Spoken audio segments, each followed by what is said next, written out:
I will have an explanation. Or your head. Walk away. Now. I won't warn you again. You have something precious to my kin. An heirloom. I will have it back. Heirloom? Plunder from some conquered realm, more like. This artifact is the only thing keeping us from becoming slaves to our parasites. Be glad I have it. I do not wish to spill blood here. Come daylight, we will find a place to end this. Fine. You can accept you're wrong, or we'll be rid of you permanently. Either way, I win.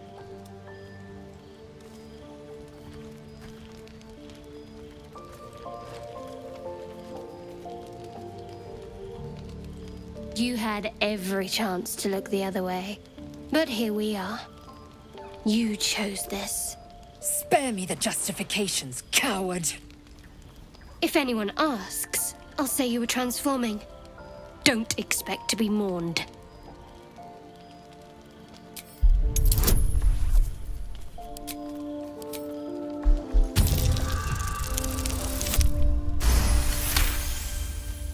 She's a liability. It's the artifact we need, not her. Let me up, and I'll show you. Surrender. A disgusting notion. You had better warm to that notion very rapidly, or your journey ends here. We needn't be enemies. There's plenty of those to go around already. What would you have? That we be friends? Let's not get ahead of ourselves.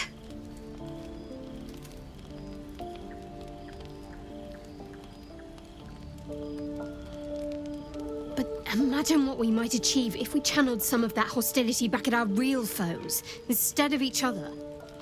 They wouldn't stand a chance.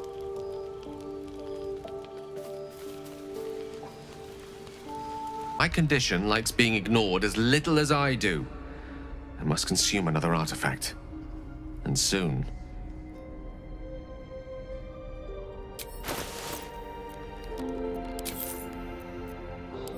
Thank you.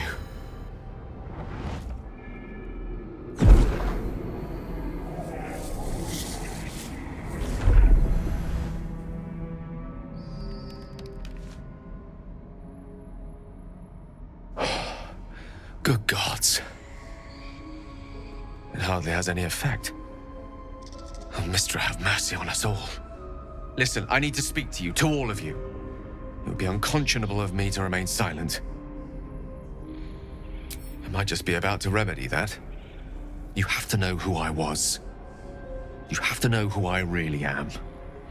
What I am is a walking shadow of the promise I once held.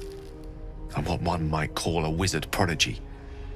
Who from an early age could not only control the weave, but compose it. Much like a musician or a poet. Such was my skill that it earned me the attention of the mother of magic herself. The Lady of Mysteries. The goddess Mystra.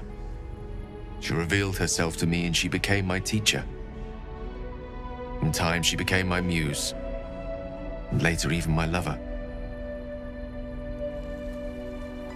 I am, after all, the villain of the tale. We enjoyed each other's company. Body, mind, and soul. But even so, I desired more.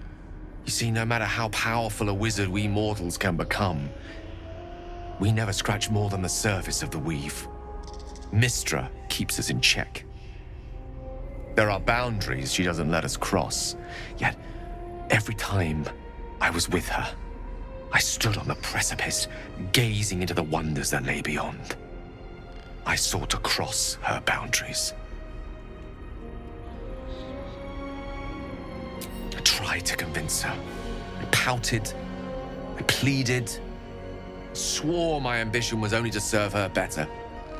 She only smiled and told me to be contented. But inconceivable as it seems to me now, I shared a bed with a goddess, and yet I wasn't satisfied. So I sought to prove myself worthy to her instead. We come now to the crux of my folly. Shall I share the story behind it, or would you rather head straight to its sordid finale? Very well. Here goes. Once upon a very long time ago, a mighty lord lived in a tower. A flying tower, to be precise. I'll save his history for another time, but the gist of it is that he sought to usurp the goddess of magic so that he could become a god himself. He almost managed, but not quite. And his entire empire, Netheril, came crashing down around him as he turned to stone. The magic that was unleashed that day was phenomenal. Roiling like the prime chaos that outdates creation. Even the weave itself could not withstand the onslaught. It fractured, then shattered, and all magic was lost to the mortal realms, until the day Mystra returned. She restored the weave, reuniting all its scattered shards. Or so I thought. Until, in the course of my studies, I learned of a book. A Netherese tome in which a piece of the fractured weave had been sealed beyond her reach. What if, I thought, what if, after all this time, I could return this lost part of herself to the goddess? The answer was to try. The outcome was to fail. I was certain that this deed of raw power, draped in romance, would convince Mystra to take me by the hand and welcome me into her hitherto forbidden domains. I was mistaken. I obtained the fabled book and took it into my study. As for what happened next... Here. Place your hand over my heart. Let me show you.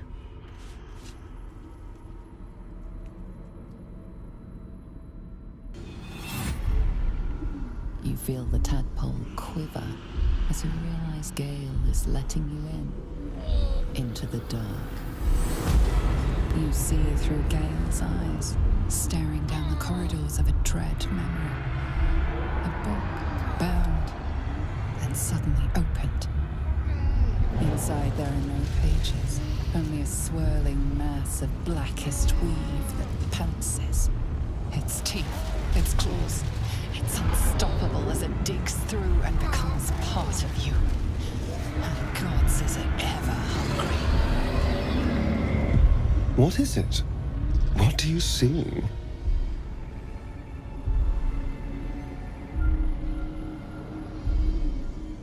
Thankfully, the moment I absorbed the fragment wasn't enough to kill me outright. It was only the beginning.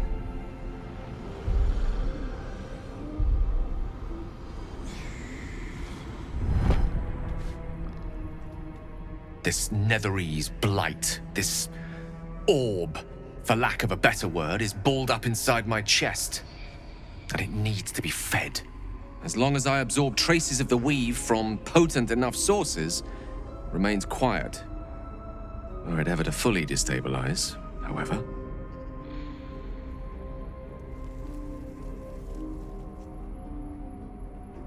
I will erupt. I don't know the exact magnitude of the eruption, but given my studies of Netherese magic, I'd say even a fragment as small as the one I carry, it'd level a city the size of Waterdeep.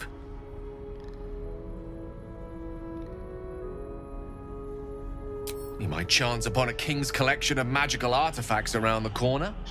We might cross paths with a miracle round the bend. Then again, we might not. All of this, it must feel like a betrayal. Say the word, and we'll part ways.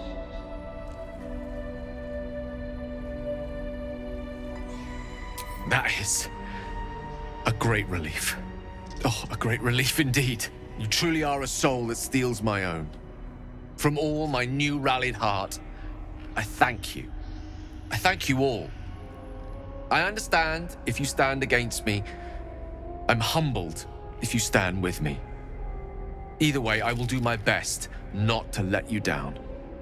I stand at a precipice, but if you do not give up hope, neither shall I. I'll fight. I'll resist as long as I can. Now, even I am tired.